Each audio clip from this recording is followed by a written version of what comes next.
It is his 62nd birthday, and the presidential candidate of the Labour Party, Mr. Peter Obi, decided to mark the day with an unusual visit to the internally displaced persons camp in Mangu, Plateau State. His first point of call was the government house, where he sympathized with the government and the people of the state over the continuous attacks and killings.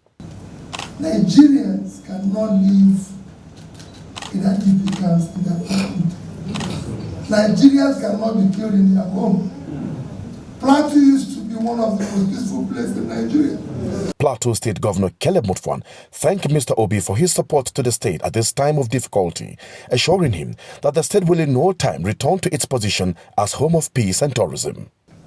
We know that the loss of one life is painful, but to lose at the last count in the last 2-3 months about 300 plus is a national disaster. Peter Obi, who was in company of the national chairman of the party, Julius Abure, and other chieftains of the party, proceeded to Mangu, where he met with the paramount ruler of the Mwagavul people and made a donation before moving to the IDP camp. We cannot compensate for a life lost.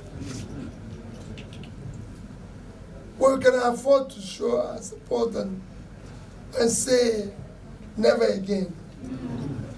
We are visiting alone to comfort us. And when you are safe, you will encourage us.